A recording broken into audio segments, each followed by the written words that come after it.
नमस्कार। आज हम घोड़ा के बारे में जानकारी देना चाहते हैं क्योंकि ये जानकारी आप लोग के लिए बहुत ही ज़रूरी है।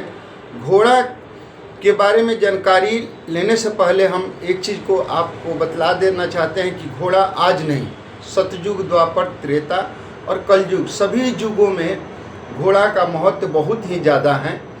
चाहे उस समय लड़ाई के दौरान हो या कोई युद्ध क्रीड़ा क्षेत्र का दौरान हो या आज के युग में कहीं पर भी सवारी का, ढोने का, जाने का, आने का, पहुंचाने का, लाने का, कहीं पर भी आज घोड़ा का जानिए कि बहुत ही ज़रूरत महत्व बनते जा रहा है। घोड़ा एक ऐसा जानवर है जिसको सकारात्मक ऊर्जा पैदा करता रहता है, हमेशा जहाँ भी रहता है और नकारात्मक ऊर्जा को आने नहीं देता। पहले तो जैसे आप लोग सोचते होंगे कि भूत प्रेत घोड़ा के पास में बिल्कुल ही नहीं आता है क्योंकि वहाँ पर नकारात्मक ऊर्जा आ ही नहीं सकती है। इस तरह से सकारात्मक ऊर्जा बहुत ज़्यादा होता है। चलते हैं अब घोड़ा से, यदि आपको पहले अवगुण बतला देते हैं, काट देता है तो क्या होता है। तो घोड़ा यदि काट दे तो कुछ नहीं करना है, रेबीज का एक टीका लगवा ले, आप ठीक हो जाएंगे। इससे घोड़े के काटने से मृत्यु नहीं होती है। अब चलते हैं घोड़ा पर बैठने पर, यदि घोड़ा पर बैठने पर कौन सा रोग ग्रसित हो जाता है घोड़े को। यदि घोड़ा ज़मीन पर बैठ जाता है तो कौन सा रोग उसको ग्रसित हो जाता है, तो फेफड़े में उसका रोग ग्रसित हो जाता है।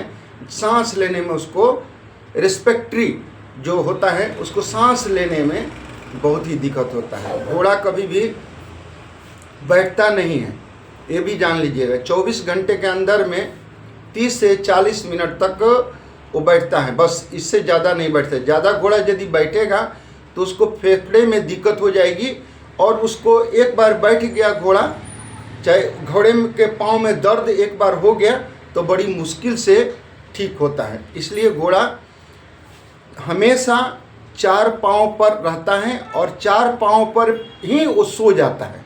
घोड़ा, एक प्रश्न आता है कि कौन सा ऐसा जीव जंतु है जो खड़े खड़े सोता है, तो घोड़ा ही एक ऐसा पशु है जो खड़े खड़े सो लेता है। यहाँ तक आपको फंडा क्लियर हो गया। अब चलते हैं घोड़ा और घोड़ी में दूल्हे के बारात में कौन जाता है। यदि पूछा जाए कि घोड़ा और घोड़ी में दोनों में दूल्हे के बारात में कौन लगता है, दूल्हा किस पर, घोड़ी पर बैठकर जाता है या घोड़े पर बैठकर जाता है, तो हमेशा घोड़ी पर बैठ करके जाता है। तो क्यों जाता है, पुरानी परंपरा है, रीति रिवाज है, इसमें हम कोई टिप्पणी हस्तक्षेप नहीं कर पाएंगे क्योंकि घोड़ी पर बैठने का मतलब होता है कि दूल्हा जब घोड़ी का कंट्रोल कमांड कर सकता है तो आराम से आगे की कंट्रोल कमांड करेगा। इसलिए घोड़ी पर बैठा करके उसको, दूल्हे को बारात में लेकर के जाया जाता है। घोड़े का उम्र 30 से 35 साल तक जीवित रहता है। एक स्वस्थ घोड़ा 30 से 35 साल तक जीवित रहता है और इसके पसीने जितने छूटते हैं उतने ही ये स्वस्थ होता है। घोड़ा हमेशा सकारात्मक ऊर्जा प्रदान करता है, नकारात्मक को आने ही नहीं देता है।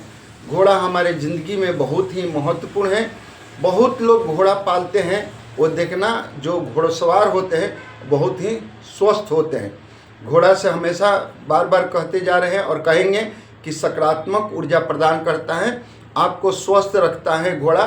कभी भी, जैसे चेतक आप घोड़ा देखे होंगे, नाम सुने होंगे, देखे तो नहीं होंगे, नाम सुने होंगे। महाराणा प्रताप सर का घोड़ा था जिसमें उसका नाम था चेतक, तो हवा से बात करता था।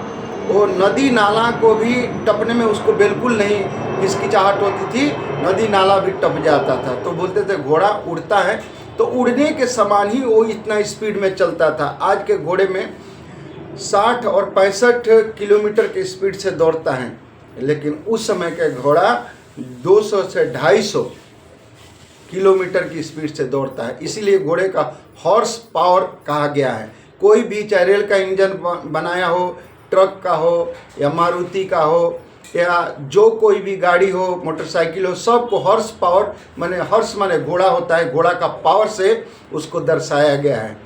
आज इस वीडियो को मैं मकसद था बनाने का कि घोड़े को अपने दरवाजे पर पालिए, पोसिए, उससे सकारात्मक ऊर्जा होती है और उस सकारात्मक ऊर्जा 100 मीटर के वृत्ताकार में रहता है। तो 100 मीटर के अंदर में कोई भी रोग, भेदभाव, द्वेष नहीं रहता है। इसलिए घोड़ा को पालना बहुत जरूरी होता है। नमस्कार।